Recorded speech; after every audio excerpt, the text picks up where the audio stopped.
पूरी करो, पूरी करो, हमारी मांगे पूरी करो, पूरी करो, पूरी करो। ऐसी क्या मांग है जो पूरी नहीं हो रही है? पिछले कई सालों से आंदोलन कर रहे हैं आप लोग। सरकार के संवेदनहीनता, कायरता और अपना कथनी और करनी में अंतर के कारण हम लोग 7 वर्षों से भुक्तभोगी बन रहे हैं। सरकार से बार बार बयान कुछ और आता है, रिजल्ट कुछ आता है। एक सीमित मांग है कि जिस तरह से ही कांग्रेस सरकार छत्तीसगढ़ में सहायक आरक्षकों को छत्तीसगढ़ पुलिस में समायोजित करके इस समस्या का निदान किया, तो हम लोग भी मांग करते हैं कि यदि 7 वर्षों का पुलिसिंग एक्सपीरियंस है, एक पुलिस का स्किल डेवलप हो गया है, आपका विभाग का अनुभव है, ट्रेंड है, तो आप 7 वर्षों में एक निश्चित 10,000 रुपए के जो भाड़ा पर लाकर 24 घंटा आप हर ड्यूटी में ले रहे हैं, उसके पीछे सिपाही है, सिपाही के पीछे परिवार है, परिवार के लिए कोई चिंता नहीं है। तो यदि सरकार चिंतित नहीं रहेगी तो कौन चिंतित रहेगा? तो हम लोग यही मांग कर रहे हैं कि आप बार बार पिछले 2020 से लेकर 24 तक ऐसा आश्वासन मिलता आ रहा है कि आपका समस्या और मांग वाजिब है, हम आपका मांग पूरा करेंगे। तो यही मांग केवल मीडिया में पूरा हो रहा है, पेपर में पूरा हो रहा है, जमीन में सहायक पुलिस के जो दिनचर्या में पूरा होना चाहिए, जीवन शैली में पूरा होना चाहिए, वो कहीं दिखाई नहीं दे रहा है।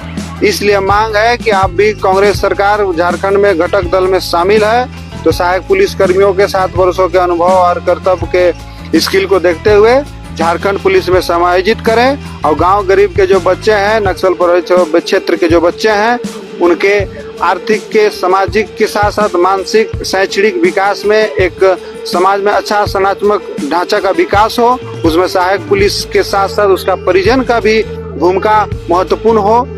बार बार यही हम मांग कर रहे हैं। 8 जुलाई को विशेष सत्र आहूत किया गया, आप लोग भी सुबह में वहां पर पहुंच गए थे, आप लोगों को समझा बुझाकर वहां से हटाया गया, कहा गया कि आप लोग चलिए, आप लोगों से जो वरीय पुलिस पदाधिकारी हैं वो वार्ता करेंगे, तो आप लोग विधानसभा भी पहुंचे, तो क्या कुछ बातें हुई? उसके बाद भी आप लोग का आंदोलन जारी रहा?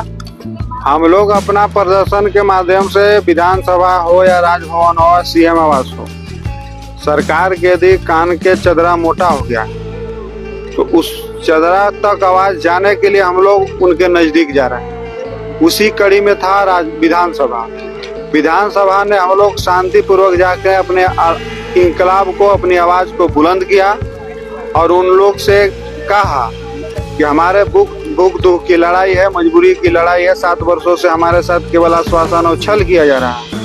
तमाम जद्दोजहद के बाद पुलिस के वरीय अधिकारियों ने तत्कालीन गृह विभाग के जो प्रधान सचिव है वंदना डाडेल मैम और सीएम के प्रधान सचिव हमारे अविनाश सर हैं, उनके समक्ष हम लोगों के लाकर बैठाकर वार्ता कराई गई, जिसमें उन लोग जब वार्ता हो रही तो विधानसभा भी चल रहा था, मंत्रिमंडल का फ्लोर टेस्ट था, विस्तार नहीं हुआ था। तो ये बोला गया कि आपकी मांग वाजिब है, प्रदर्शन करना वाजिब है, सरकार संवेदनशील है, आपका उचित मांग पूरा करेगी, हम पहल करेंगे। कुल मिला के एक आश्वासन रहा कि सरकार के जो सीएम है उनके स्तर तक अपने पहल से आपके मांग को हम पहुंचाएंगे और समाधान के लिए पहल करेंगे। तब तक मंत्रिमंडल का विस्तार होने दीजिए। तो मंत्रिमंडल का भी विस्तार हो गया, सब कुछ ओके हो गया। तो सीएम सर का बयान आता है कि सरकार सकारात्मक है, उन लोग, हम वार्ता के लिए सरकार तैयार है, उन लोग वार्ता के लिए आगे आवे। तो फिर बातचीत क्यों नहीं हो पा रही? मीडिया में बोल दिए बातचीत से बात बनती है, पेपर में है, लेकिन बातचीत कहाँ होगी, कैसे होगी, कब होगी, किसके द्वारा होगी, क्या माध्यम होगा? हम विधानसभा जाएं कि लोकसभा जाएं कि उनका गांव जाएं कि हम प्रोजेक्ट भवन जाएं कि सचिवालय जाएं, कहाँ जाएं, किससे बात करें? कोई तो रूट वे मंच होना चाहिए। तो सरकार तैयार है, तो सर एगो मंच होना चाहिए। जैसे राज्य चलाने के लिए एक विधानसभा है, संसद विधायक महोदय लोग वहाँ बैठते हैं, कैबिनेट लाने के लिए प्रोजेक्ट भवन है, तो वार्ता करने के लिए एक मंच होगा, तब तो हम लोग अपना बात को रखेंगे, अपना मांग रखेंगे, उस पर बात होगी, विमर्श होगा, क्या कौन बिंदु पर सहमति बनती है। सीएम आवास गए आप लोग? सीएम आवास आज 4 सालों से भटक रहे हैं। घर को छोड़ करके इस टेंट के नीचे रह रहे हैं, कितनी मुश्किल हो रही है आप लोग? मुश्किल तो बहुत हो रही है, क्योंकि टेंट में रहना और धूप भी इधर दे रहा है, उधर बारिश में भी उधर पानी घुस जा रहा है। और क्या करेंगे, हम लोग अपना मांग लेके सरकार आए। आपकी परेशानी को समझ पाती है कि नहीं, क्या लगता है? अगर समझ पाते तो अभी तक हम लोग यहाँ थोड़े होते। क्या बोलेंगे दीदी? कैसे रह रहे हैं, गुजारा कैसे हो रहा है? लगभग 10 दिन होने को आप लोग 10 दिन 8 दिन हो रही है। परेशानी तो बहुत हो रही है। अगर सरकार में हम लोग को बात को सुनती तो थोड़ी और बातें, जो हम लोग को उस बात को सरकार सुन ही नहीं रही है। कैसे रह रहे हैं आप लोग यहाँ पर? यहाँ पे तो बहुत दिक्कत है रहने में, परेशानी तो हो ही रही है, लेकिन क्या करें, रहना मजबूरी है। जब तक सरकार की तरफ से हम लोगों के साथ वार्ता नहीं होता है तब तक हम लोग यहाँ से नहीं जाएंगे। भले ही कुछ भी पानी हो जाए। में ऐसे जमीन पर रहना पड़े। बिल्कुल, जब हम लोग 7 साल से बारिश हो, धूप हो या फिर ठंडा हो, हम लोग जब खट रहे हैं तो ये कुछ नहीं है। जब तक वो वार्ता के साथ हमें आश्वासन जो दे रहे, वो आश्वासन से तो हम लोग नहीं जाएंगे। वो सिर्फ मीडिया में बोल रहे, एक बार सिर्फ आ करके सही तरीके से मीडिया में भी वो बोले कि हम वार्ता यहाँ करेंगे या वहाँ करेंगे, किसी भी माध्यम से हम लोगों को सूचना दे, हम लोग जाएंगे। उनको आने की जरूरत नहीं है, हम लोग जाएंगे। वो वार्ता करें, हमसे जो मांग है वो हमारी जो पूरी करें।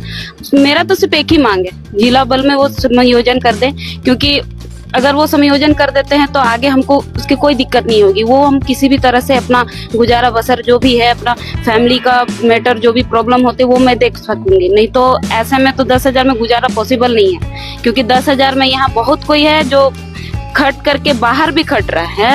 अंदर उनके फैमिली वाले छोटे छोटे बच्चे, यहाँ तक कि मम्मी अगर है तो पापा नहीं है, तो मम्मी के साथ में वो नरेगा जा रहा है, उसका छोटा भाई नरेगा में काम कर रहा है, फिर भी वो काम कर रहा है।